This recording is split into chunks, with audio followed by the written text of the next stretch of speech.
Today, there we go.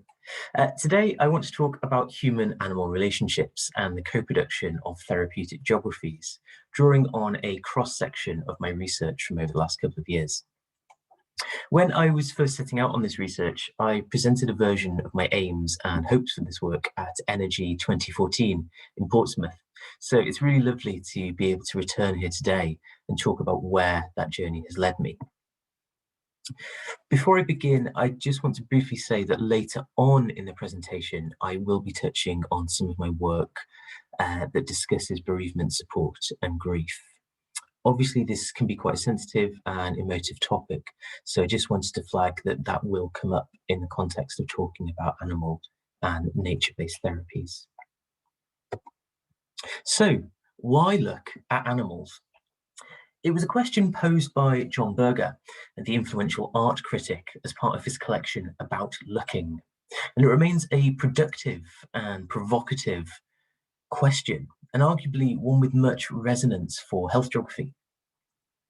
For scholars that are interested in the complex making and remaking of medicine and health, and the significance of relations between people and the environment in defining and enacting physical and mental health, the increasing involvement and enrolment of animals into practices associated with health and well-being offers new spaces through which to think about the more than human processes and actors involved in being and becoming well. Geographers increasingly engage with the lively and provocative relations between people and animals. These relations have the potential to be important in understanding the complex ways in which health is understood and experienced across different times and spaces. Animals are ever-present actors within the geographies of health, from the cat cafes and care farms presented as therapeutic spaces, to the companion animals mobilized, commodified, and medicalized for their reputations as sources of support, assistance, and well-being. The number of emotional support animals registered has grown rapidly in recent years, becoming something of a cultural flashpoint for arguments that can denigrate the legitimacy of mental health conditions and other invisible health conditions. Meanwhile, much further upstream, human-animal relationships are enrolled in underpinning biomedical futures, though of course not without contestation. And of course, COVID-19 has further brought into sharp relief human-animal health entanglements, with the presence of zoonosis at the forefront of societal imaginations.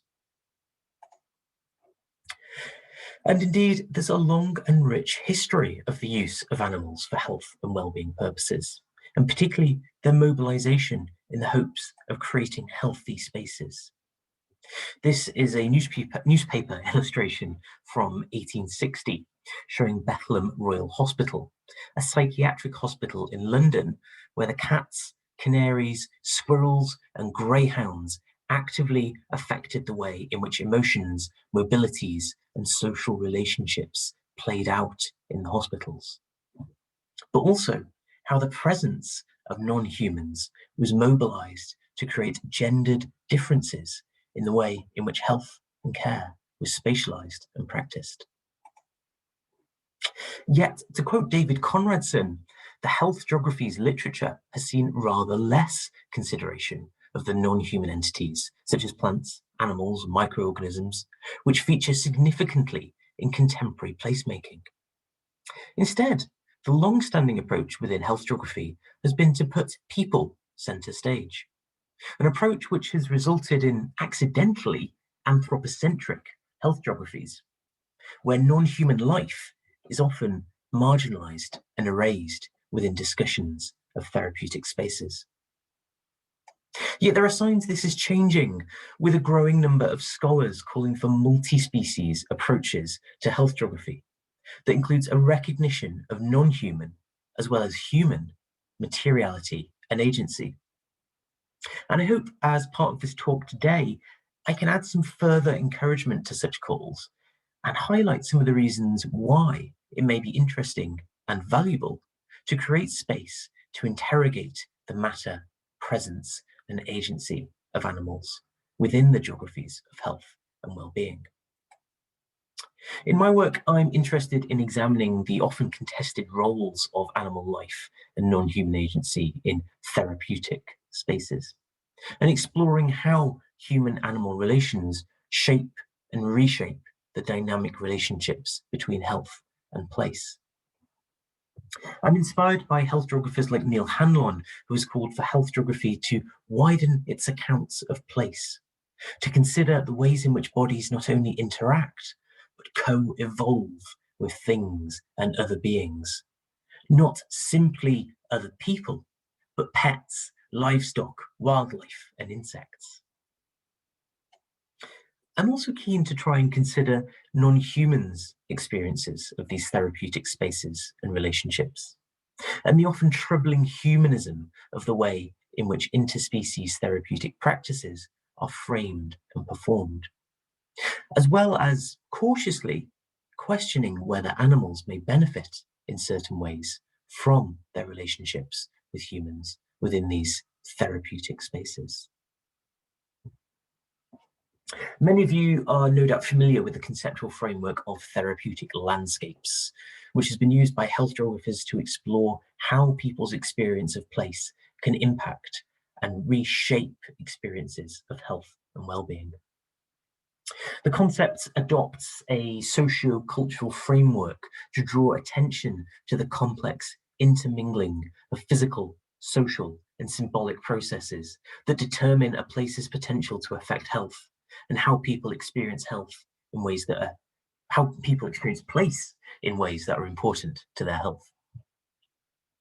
But as Chris Philo has explained, the therapeutic landscapes framework also allows us to begin to press at the limits of what is conventionally meant by healthcare, and start to consider how all manner of phenomena, whether mountains and springs or streets and malls, can be significant in how they promote or undermine senses of healthful well-being for those who access them. Now, of course, ideas and imaginations of nature are often deeply entangled with perceptions, reputations, and experiences of therapeutic spaces. But of course, there are multiple contested geographic imaginaries of nature. When we talk about how people's well-being benefits from an engagement with nature, what is it that we're referring to? What sets of relations are we discussing? Who and what is sanitized or excluded? And whose version of nature is it that comes to be associated with the therapeutic? And particularly if we're talking about the potential for nature to create therapeutic modalities, what species are we imagining? One of the major strands of my work empirically has been exploring care farming. Care farming is defined as the use of commercial farms and agricultural landscapes as a base for promoting mental and physical health through normal farming activity. It involves combining agricultural places and practices with the provision of health, social, and educational services, and has really arisen as an innovative modality for providing forms of care, therapy, and rehabilitation. Some farms provide specific therapies and interventions via daycare, supported workplaces, or even residential places. Other farms involved in the practice take a slightly more passive approach, simply inviting various groups onto the farm to make use of a space that they, or the visiting group, feel has the potential to be therapeutically beneficial. Often the care activities are parallel to the commercial agricultural activities, rather than completely embedded within, as fully integrating care can be a challenge, negatively affecting agricultural efficiency and profitability, and indeed, though rarely spoken about, animal welfare. In the UK in 2020, there were close to 300 care farms operating, with an estimated 10,000 people attending these farms for some sort of support on a weekly basis, pre-COVID, of course. However, really fully understanding the scale of these practices It can be quite difficult due to the level of informality in the way many of these enterprises operate. There's no formal registration process to be a care farm. Rather, many care farms develop a personal relationship with some form of local commissioning organisation, which may wax and wane.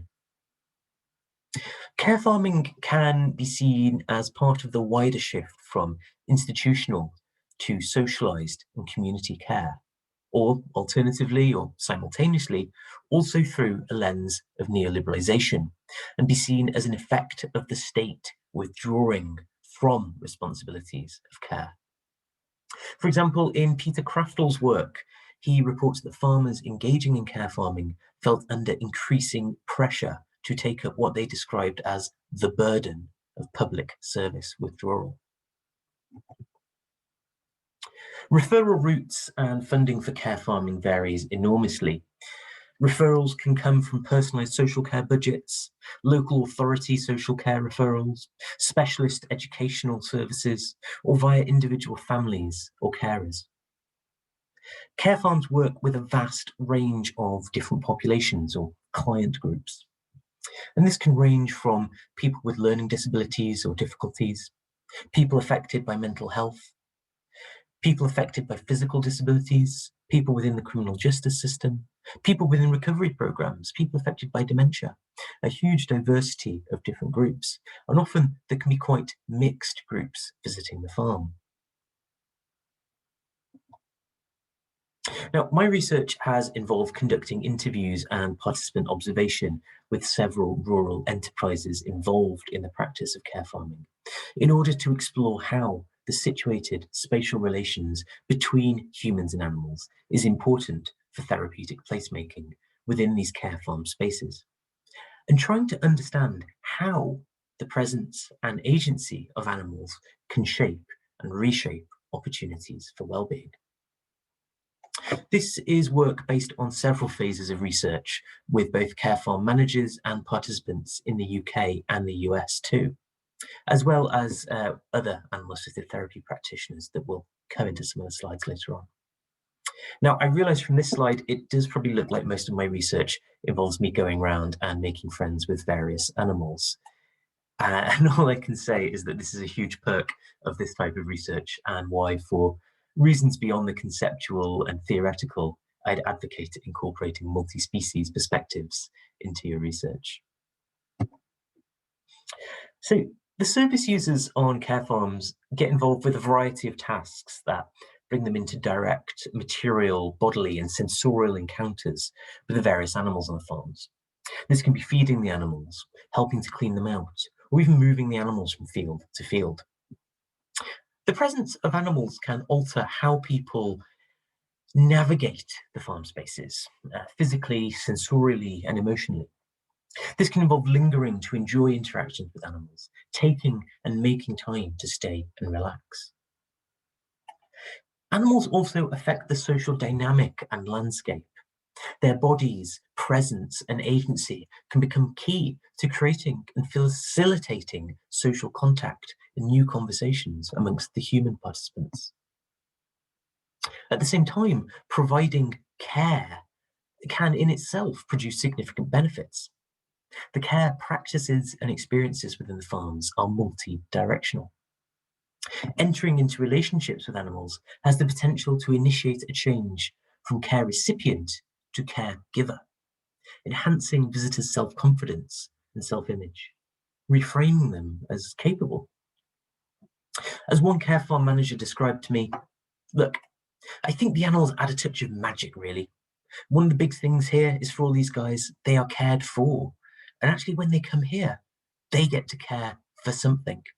It completely changes it and gives them a sense of confidence and well-being and sort of self-worth that they get a kind of role change. The presence of non-humans actively creates and facilitates a therapeutic engagement with place, influencing not only how people experience health and care on the farm, but also how they visualize themselves, a reconfiguring of the self caused by the participants becoming involved in relationships with the animals. Now, I want to share this short video that the BBC produced in, I think it was 2019, which really demonstrates the power of these sorts of connections, and particularly the way that encounters and relationships between humans and animals can come to produce effective experiences that act to replace identities, understandings, and ways of being with the world. Now, I hope the audio will work over Zoom and play through your speakers rather than through my microphone, but the video does have subtitles, so you should be able to follow along even if the sound is less than brilliant. I'm not sure how that's going to work with the other subtitles on the screen, but let's just see what happens.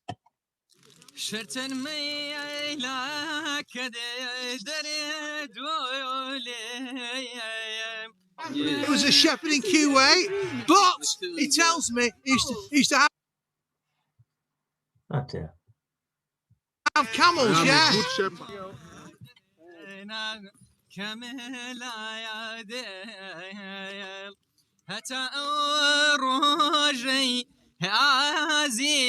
Surprising how many farmers from different countries come and learn you something. You always learn a bit. They do help a lot. Yeah, we get a day's work done very easily. Girl. Well, I don't think. This is my first time, and having to experience this is an amazing thing. I see the lamp like this. I remember my home. I remember in Somalia. I remember every single home. I remember my family. Today I feel very happy.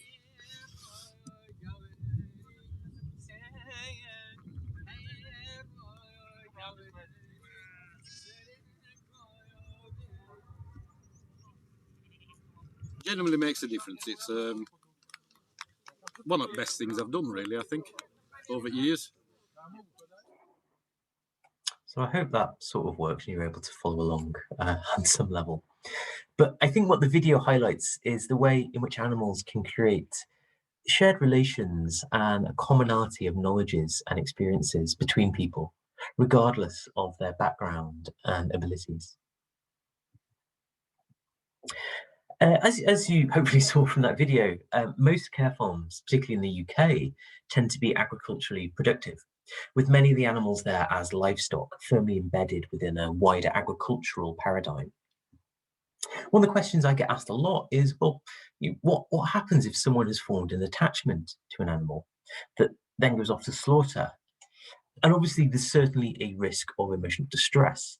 However, in my work in the UK, we tended to find that this actually had a sort of generative potential, in that rather than the knowledge that animals would eventually be slaughtered disrupting any therapeutic territorialization, for some people, this actually became bound up with instilling a positive sense of well-being, particularly that they were contributing to productive and purposeful tasks with a value and an end result attached to them.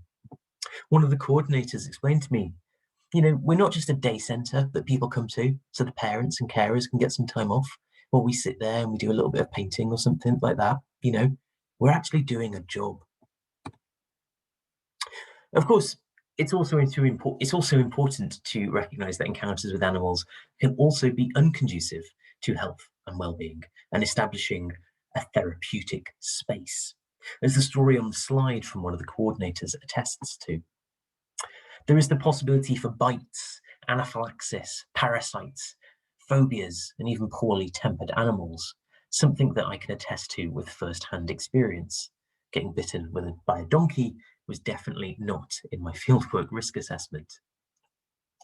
Of course, these negative past experiences with animals may result in different experiences. This can ultimately result in the emergence of spaces which may be therapeutic to certain individuals and social groups, but not others. There's the potential for othering those who have specific and different reactions to animals, producing tensions and politics, and closing down opportunities for well-being. Peer pressure can force people into engaging with animals when they would prefer not to, reifying stresses rather than producing a potentially therapeutic space. Animals then, as with the wider concept of therapeutic landscapes, are not guaranteed to create relations which can result in a therapeutic experience for everyone. For some people, it was not specifically the animals themselves which engendered these feelings of fear or disruption, but rather the animals' associated bodily practices and sensorial effects. Additionally, the cultural specificity of which species are imagined as therapeutic, and how this can alternatively, again, create conflict, tension, and othering, rather than therapeutic effect, is clearly an area requiring further thought. Every and colleagues have started to open up questions around what they call culturally appropriate animal therapy, noting that people from certain countries may not normally have dogs in their homes, and may actually find dogs and other animals an unwelcome presence in a therapeutic setting. And this is a useful and provocative reminder that animal is not a homogeneous grouping, and we must not fall into the trap of generalizing, but instead think about the individual human-animal relations involved, and questioning the relationships that might come together between different actors to shape certain therapeutic possibilities. Different animals produce different effects. Human-animal relationships are multiple and contingent, interpreted in specific ways relating to culture and place, and they're rooted in a broader web of relations. Encounters, meetings, and observations by animals are framed by previous iterations, knowledges, and a level of familiarity with different animals. And of course, the encounters I've been describing here are shaped by the specific British geographies at play, as well as the specific agricultural contexts of farm animals. In a different regional context, there are different wildlifes to consider, with their own affects and relations. Species like spiders and snakes have the potential to realize very different affective encounters. To quote geographer Franklin Ginn, we must be careful not to sideline invisible, uncomfortable, and unloved species. And this is true in discussions of therapeutic spaces too. There are often strong cultural and semiotic imaginations and orderings of where different animals belong. The presence of animals can create tension between different geographical imaginations over what a therapeutic space is, and who and what should be present. Animals can become out of place, transgressing taken for granted human notions of what rightly constitutes certain places. Indeed, the absence and exclusion of certain species can be framed as crucial to the emergence of a therapeutic space, and the intrusion by certain non-humans can disrupt processes and relations that allow a space to emerge as therapeutic. Now, often when people think of animal therapy, they think of puppies and kittens, and literature on the therapeutic benefit of human-animal relationships and encounters tends to be preoccupied with mammals, charismatic and larger species. Now, I was quite curious as to how more unusual species could come to be involved in shaping what we might think of as therapeutic geographies. And I've also done some work with several organizations that actively use spiders, snakes, and reptiles as part of structured animal-assisted therapy sessions in a variety of spaces of health and well-being, including closed psychiatric wards, care homes, and special educational schools. Animals allow people to retain their connections to their culture, identity, and past experiences. For some people, these can be the kinds of experiences and narratives discussed in the video earlier. Yet for others, it might be something like getting to sit with a tortoise again, as the quote on the screen describes. Another therapist told me, look, when you brought a snake in, suddenly all these guys were engaging just because the snakes were there, probably just because it had a bit more kudos. Animals can act as a solution to disengagement. The attraction and novelty of encountering and interacting with something extreme or different serves as a remedy to disinterest. In this way, animals create a space of engagement, transforming spaces of care from rigid and inspiring into something more fascinating and attractive, achieving a level of buy-in or even just attendance.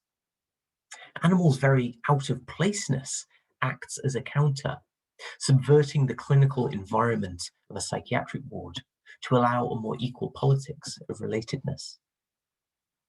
This theme of how animal life can help people feel more comfortable discussing sensitive topics and positively disrupt hierarchical structures and spatial features particularly when contrasted to the more traditional spaces of psychotherapy, also has resonance back in the world of care farming too.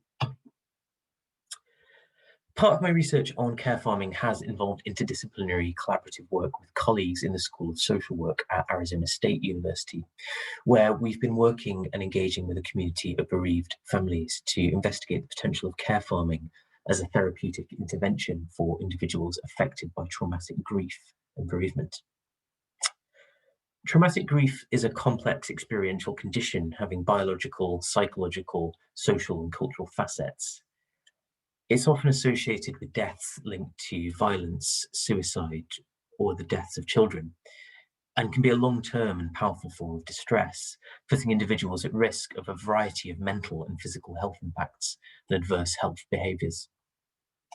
How to assist traumatically bereaved groups is an ongoing question, entangled with complex questions of how grief itself is understood and imagined. Attempts to grapple with the complex intersection of trauma and grief have seen an increasing move to medicalise those affected, with the creation of persistent complex bereavement disorder in the DSM. Amongst people affected, this move has been controversial.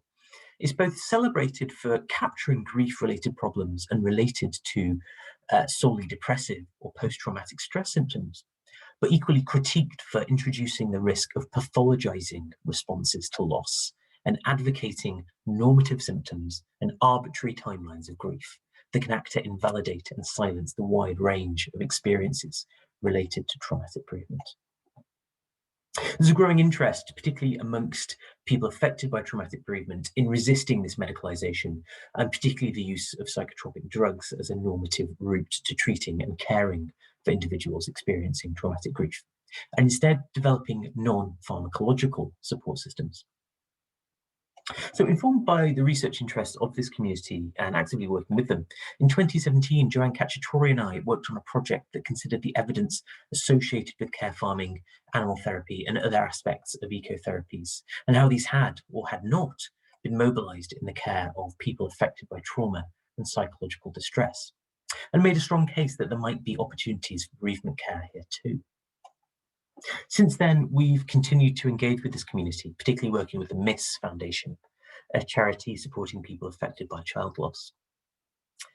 The foundation, directly informed by our research, have established a new non-profit initiative that they've called the Sailor Care Farm. This new site offers support, therapy, and wellbeing opportunities to people who have been traumatically bereaved. We've recently been engaged in research that evaluates the effect of the care farm style intervention on people's grief intensities and abilities to cope with traumatic loss, thinking particularly about the environments and cultures that enable people to cultivate well-being. We used both quantitative and qualitative methods. Research associated with therapeutic landscapes tends to be qualitative, whilst research exploring a person's experience of traumatic grief leans towards the quantitative. Mixing these approaches allowed us to gain greater insight, but also speak with legitimacy to multiple audiences across different disciplines. Now, as the cultural geographer working on the team, working with stats was certainly novel and a little outside my comfort zone, completely outside my comfort zone. And I'll really only say a little bit about this today. It's not my area, but I thought it'd be really nice to include a graph in these slides, along with photos of animals. But anyway, basically the graph is showing the traumatic grief inventory self-report, the TGI-SR, and this is commonly used in research with this population to assess a person's experiences of traumatic grief. And it's basically an 18-item measure that reflects criteria for formal diagnosis of persistent complex bereavement disorder. And it really aims to try and quantify the subjective intensity of people's psychological state in relationship to grief. So our participants completed this measure before visiting the farm, and then again 2 to 5 weeks after having spent several days at the farm, engaged in a combination of formal grief-focused counselling, helping take care of the animals and the land, and really just immersing themselves in the natural environment of the care farm. And we found that a significant reduction in grief intensity on this kind of scale, on the TGI-SR, following people's time at the care farm, with actually a sort of improvement of around, I think, 14 points, which meant that for some participants at post-test, the mean score had fallen below the cut-off. And obviously that's a very small and brief sample, but the quantitative results are kind of important in engaging some of the sort of policymakers in this area. Now, of course, we also interviewed participants about their experiences to try and develop a fuller understanding of the opportunities and challenges associated with care farming for people experiencing grief and bereavement. And the qualitative results spoke across 3 themes. Firstly, the restorative spaces of the care farm, the landscape, atmospheres, and natural milieu of the farm, and how people interpreted and interacted with these elements in metaphorical, embodied, and sensuous ways. Secondly, the community of the care farm, being in a place where grief is accepted and depathologized, with others who could empathize and relate, and where it was acceptable to talk about grief and trauma.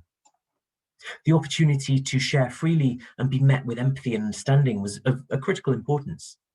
Many participants described previous negative experience of catch-all services for mental health. As Judith Butler describes, when discussing grief, we're talking about effective responses that are highly regulated by regimes of power and sometimes subject to explicit censorship. The care farm, constituted by a therapeutic community, acted as a place where social conventions were cast off and participants were free to openly explore and process emotional traumas. Similarly, Judith Butler reminds us that grief has a geography and that there are norms not only of when, but also of where a life is grievable.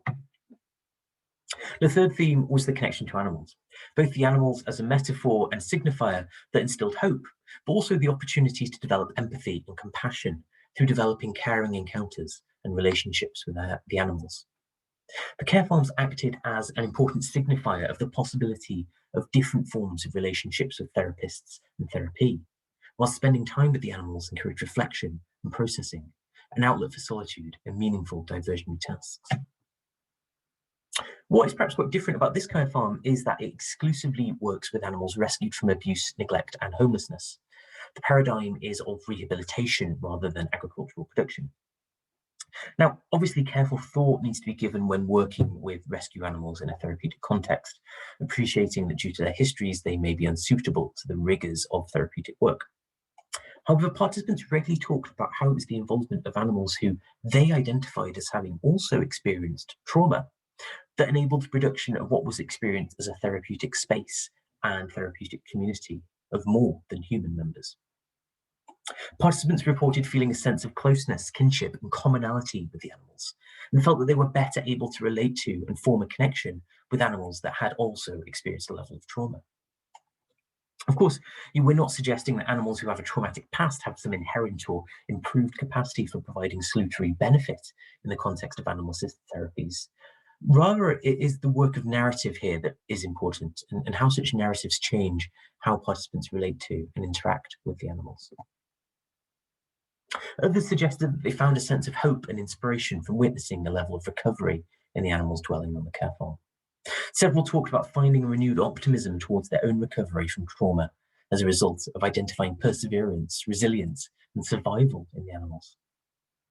At a time when participants are perhaps lacking or unable to relate to human role models of recovery, the animals provide an important embodiment of the capacity for future thriving beyond current trauma. Indeed, some even went as far as describing the animals as an example to live up to, viewing the animals as representing an image of recovery that they sought to achieve themselves, and again, showcasing that such a journey was possible in the first place. Finally, the opportunity for reciprocity was particularly important as a way of structuring encounters, in that participants are no longer engaging in the activity because they themselves have experienced a traumatic event and require therapy, but instead they're caring for the animals because the animals require care. This is a subtle reframing of the activity, but one that opens generative possibilities, both for engaging participants and also allowing them to reclaim or continue identities as caregivers. For some, this was linked very specifically to their losses. Now, of course, there are aspects of these narratives that might be realized through forming caring relationship with any animal. But there was a sense from participants that what they gained from these specific relationships was enhanced and made more meaningfully to them personally by the animals having their own histories of trauma. Now, of course, this is not about return to utilizing animals as merely metaphors for human experiences, but instead emerges through a deep and situated engagement with the lived experiences of the animals on the farm. It's a recognition that the animals who might assist in promoting human well-being through practices like animal-assisted therapies have their own biographies. This involves both appreciating how their histories may make them unsuitable to the rigors of therapeutic work, but also beginning to question how learning about animals' own traumatic lives may bring something additional to the therapeutic relationship, as well as thinking about opportunities for rehabilitating people and animals together. Thus, thinking about multi-species approaches to health geography is not just thinking about how non-human presence and agency might co-produce therapeutic spaces, but also questioning how being part of such therapeutic spaces might impact animals themselves. There's a danger of elevating the human experience and relegating non-humans to a state of utility. Animals are subjects in their own right. To quote multi-species scholar Eva Hayward, as we look for multi-species manifestations, we must not ignore the repercussions that these unions have for all actors.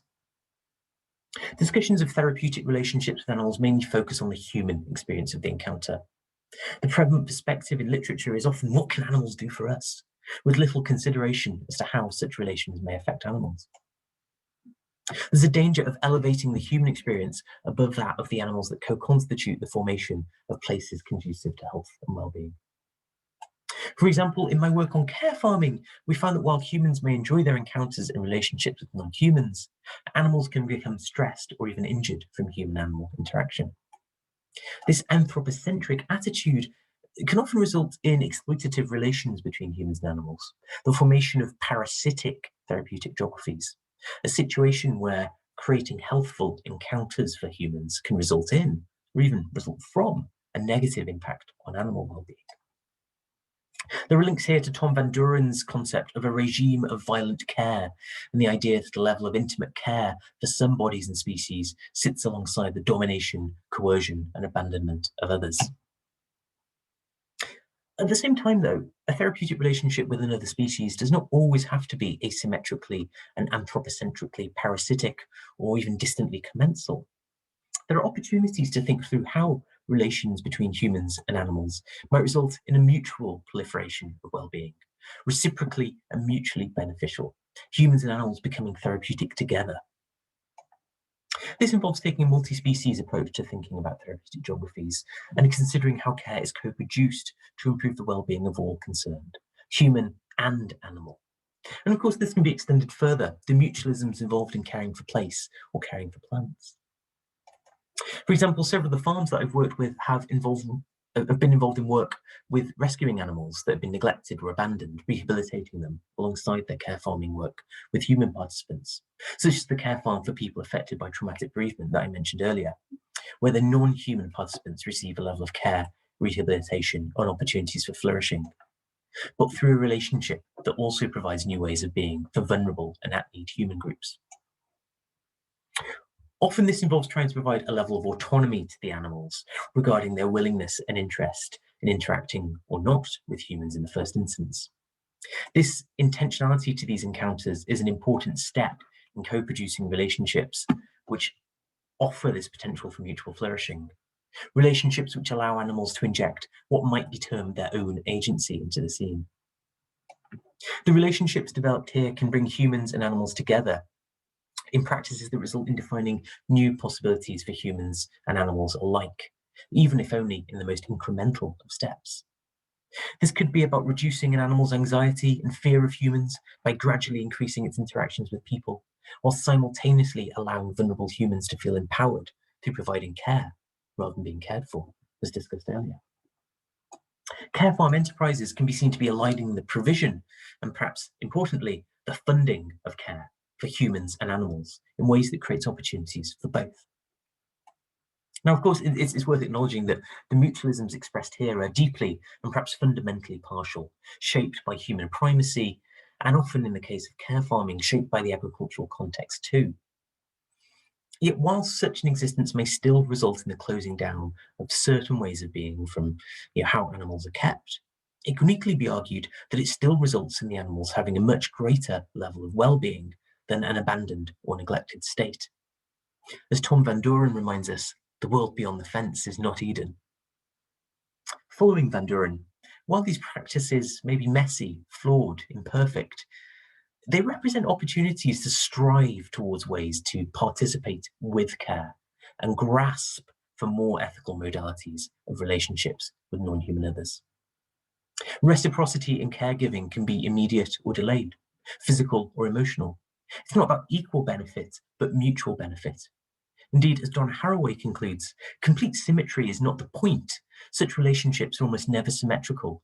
This is about living responsively.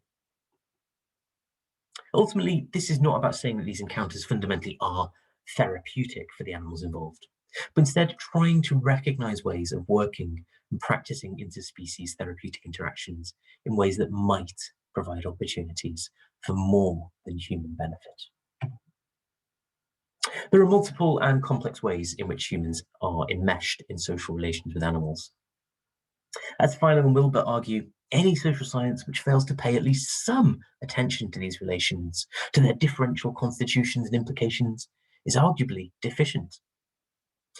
It's perhaps quite a strong message, but it's one that, as I've tried to demonstrate through some interesting examples today, has some important resonances for health geography. Human-animal relations and encounters produce new ways of being in place. New emotions emerge from human-animal relations, along with new knowledges, experiences, socialities, and ways of thinking about and understanding oneself and one's place in and with the world. These relations can produce new bodily capacities, affecting an individual's capabilities and opportunities to function and flourish. Human-animal relations act to redefine, reenact, and re-enable what a body can become. Interrogating the diversity of relations drawn together in the co-production of therapeutic effects, spaces, and relationships often requires thinking critically about human-animal relations and the impact that such relations may have on the animals that can be vital to co-producing therapeutic geographies. Thank you.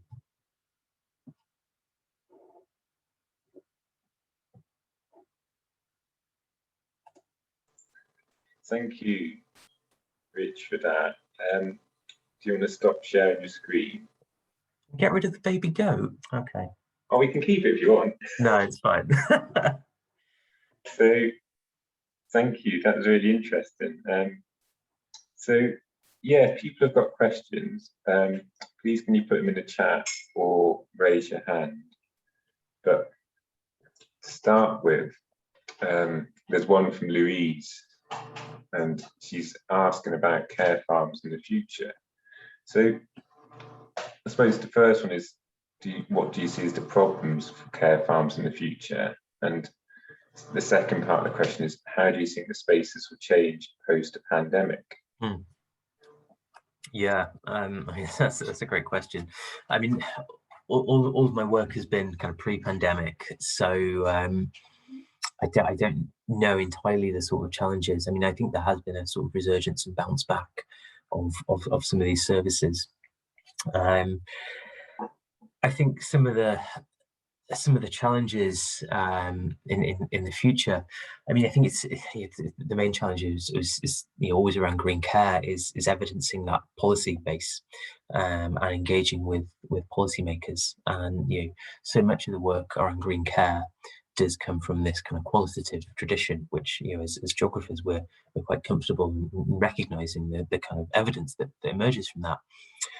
But that was why when we did the traumatic grief study, we wanted to do this kind of quantitative stuff as well to try and evidence, in a more appealing to certain policymakers and groups that there are these kind of benefits beyond the kind of narrative responses that often evidences this care farming. So I think really kind of expanding that evidence base and policy basis is always going to be a challenge for green care in all its aspects, and I think that is growing, which is really exciting to see. I think securing funding is also always the challenge, and I think personally for me that's why I think it's interesting seeing this kind of alignment between caring for animals and caring for people. And actually a sort of almost a very utilitarian approach to actually, well, can you combine those two together in ways that produces useful and efficient ways to provide care for humans and animals together, Obviously, need to be mindful of the challenges and complexities involved. But yeah, certainly, it's not going to be necessarily easy, I think, to demonstrate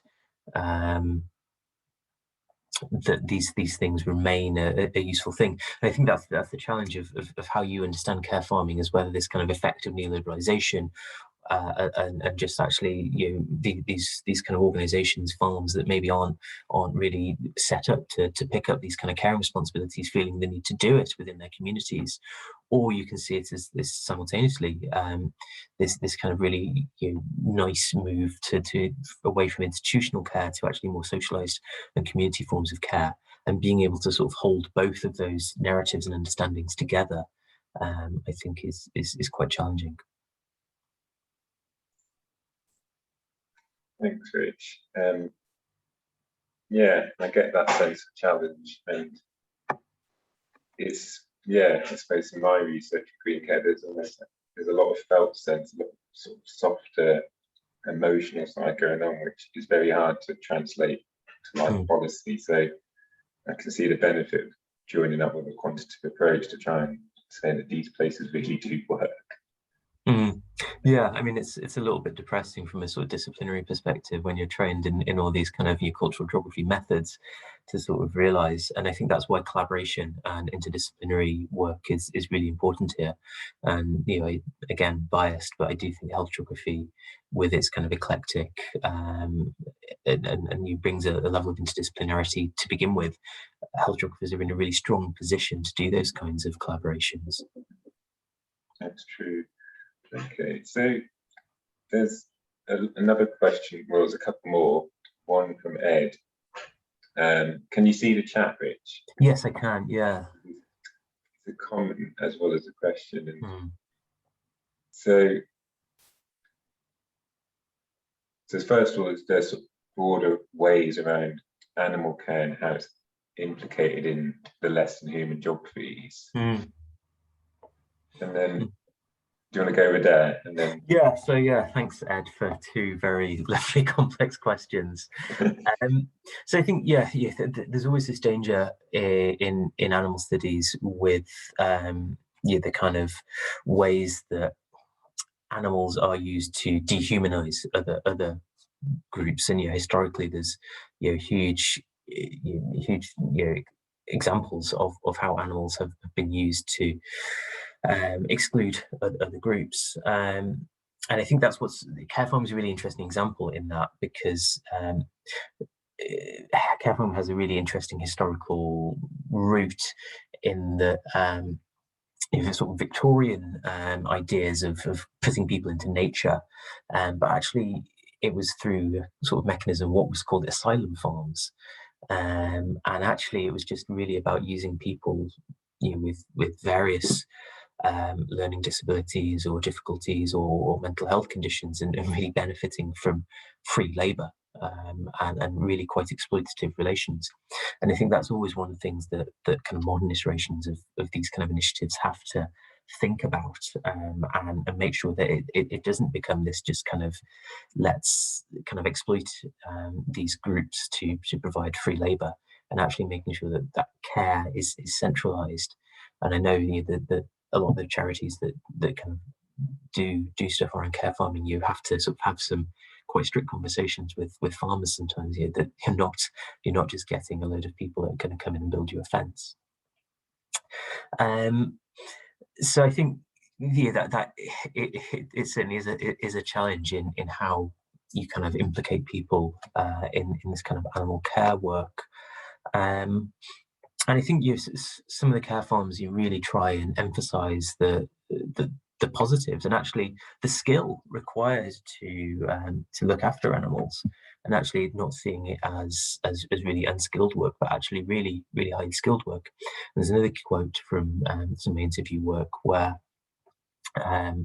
one of the care farm managers says, I can't remember it verbatim, but it's something like, when I see the paid farmhands do their work, I'm sure they can round up the animals a lot quicker than when we do it with the groups that come and visit, but we do it with a lot more care.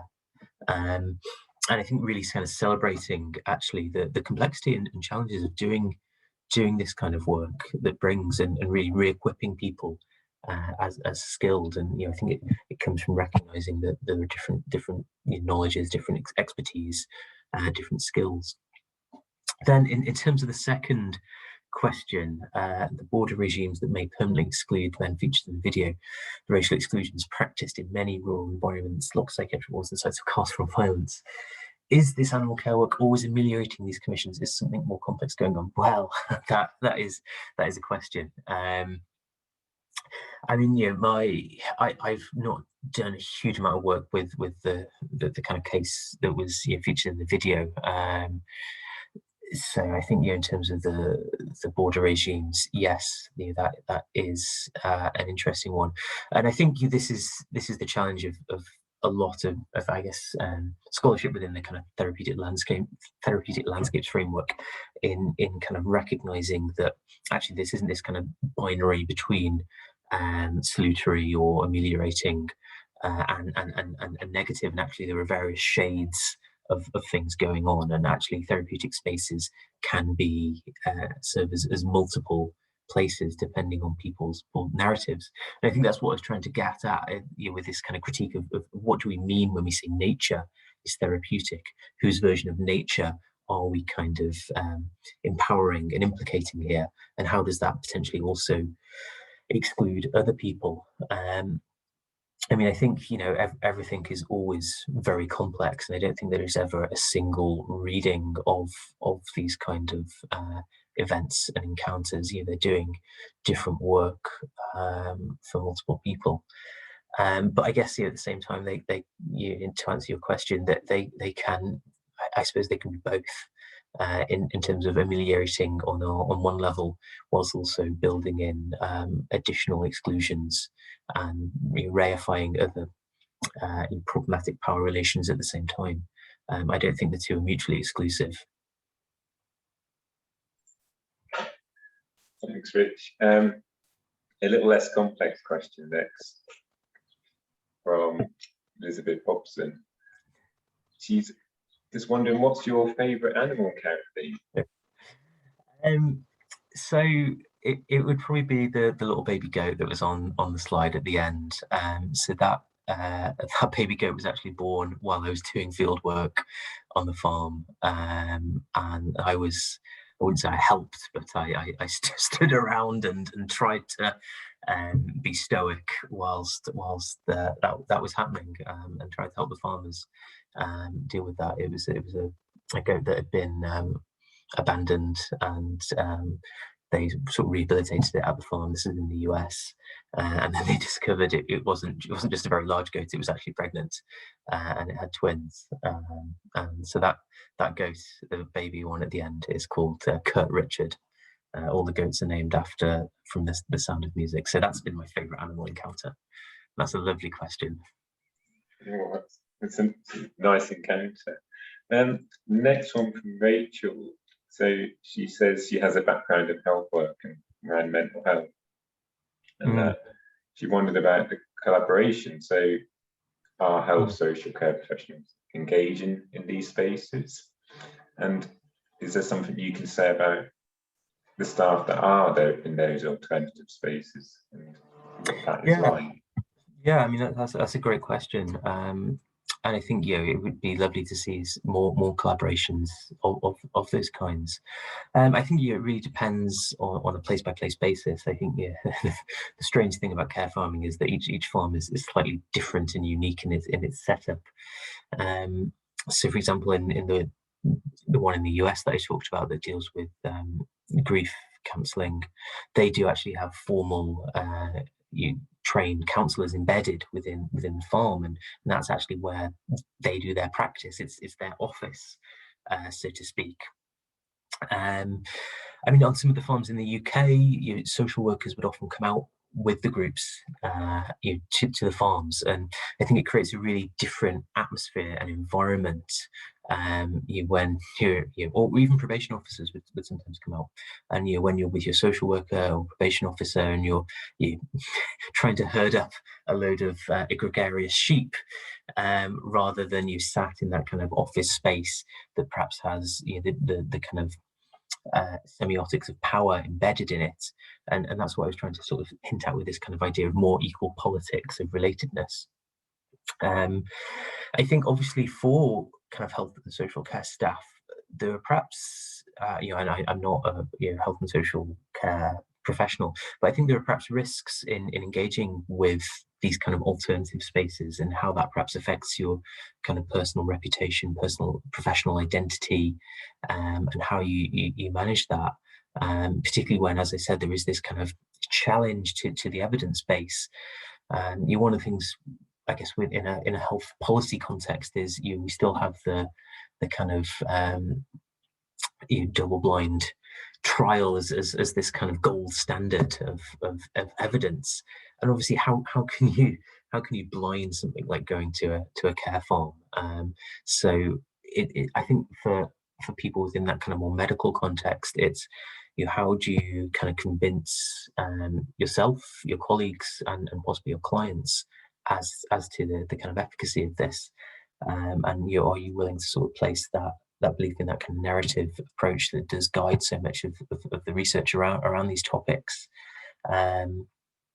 But I mean, I suppose at the other time there are also increasingly this kind of animalization of the places we think of as more traditional health and social care spaces. Pets as therapy dogs. You regularly go around visiting hospitals, so it's perhaps not as removed as we might think. So it's a really rambling response to a very interesting question, but I hope it vaguely touches on some of the question marks. Thank you, Rich. There's also a hand up from Kirsty Ashworth. Are you able to turn your mic on, Kirsty, and ask your question? Yeah. Although actually Rich has just touched on it. So I'm from a quantitative data background, and I've moved into starting to evaluate kind of nature-based therapies. And that's something that's come up again and again and again. So we did an evaluation, and we demonstrated that there was I think something like a 17% improvement in self-reported well-being for people who participated in this creative arts nature program. But all of the kind of comments, and even from our university research ethics committee, were, but how do you demonstrate that over that time period they wouldn't have improved? And that it was actually the nature of the therapy that you were providing them, and not just the fact that it was a social interaction for them, et cetera, et cetera. How could we unpick it and say a package like this will benefit such and such a person? So I guess a step between the fully double-blind clinical trials, which, as you say, are completely impossible for this kind of therapy, but at least having a control group who do other forms of intervention or have no intervention, and see how they progress over the same time frame. We've faced similar requests from reviewers in the past for control groups, has been a big one, and obviously it's how do you control that, it's particularly in ways that are ethical, when you're working with perhaps groups like the people affected by traumatic bereavement, who actually do need kind of support, so whether you can take certain aspects of the care farm away and just do the kind of formal counselling without embedding it within the farm. I mean, I think that's one of the things that's so challenging about these kind of place-based interventions, is that they are so incredibly complex and subjective, and even studying one farm will be very different to looking at another farm. It's all about the relationships that I think people form, and the narratives that that surround those encounters, but obviously how you capture that and evidence it in ways that make people confident and comfortable to do it. And is also really the aspect of self-selection. So both in terms of people who sign up for it in the first place, but then also the ones who actually bother to participate in the evaluation and feedback at the end, because obviously it's only a small fraction of the people who've been involved usually. Yeah, 100%. I mean, and you additionally, you're dealing with the issue that perhaps some of the people that are engaging in these kind of services, again, particularly thinking about my work in the US, because they've had negative experiences of other other more traditional forms of therapeutic encounters with clinicians or counsellors, and actually it's this kind of alternativeness that really signifies possibility for them.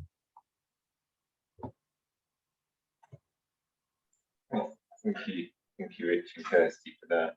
I suppose the question for me is, I was just wondering, in your research so far, have you spoken to people where being there has become untherapeutic? So more than, say, in an instance like the phobia of the chickens, has there been over time people just going, this is not for me? Yeah, that's an interesting one. No, I think some of the people, like, I think the expectation versus reality can sometimes, but that's usually when you first get there. Like the example with the chickens, but not on that kind of longer term relationship. I think it's kind of one of those I guess Marmite situations where you get there and you know straight away whether this is going to be for you or not. I mean, I think it's challenging, and this goes back to Ed's point. When your care farming is perhaps institutionalized in certain ways, so within the criminal justice system, and actually it just becomes a kind of landscape where pre-existing power relationships play out. And I have witnessed some meltdowns and arguments between where people have suddenly put their staff hat back on, and power relations have re-emerged, and that I think shapes the experience more than the kind of spatial aspects of it. And I think this is, again, it's this kind of what is a care farm? Is it a space, or is it a kind of intervention? Is it something that people come into and utilize as part of other services? And it's a really complex question, and I think made more complex by the fact there is such a range of different farms. I think you're trying to say what a care farm is surprisingly challenging. Thank you. That's interesting, isn't it? Because in my research, it feels like that. It's a Marmite people. If they're going to stay, they stay from the start. If they leave, and they're leaving almost the first, second day.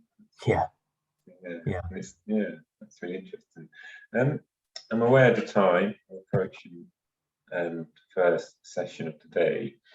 So if there's no more questions, I'm wondering if we let Rich go, because he's been on for a while, and just have a 5-minute break, allow people to get a drink, nip off before the start of the next 4 presentations, and then go from there. So on behalf of everyone, thank you very much, Rich. It was a fascinating talk and a really great start to the conference. So thank you.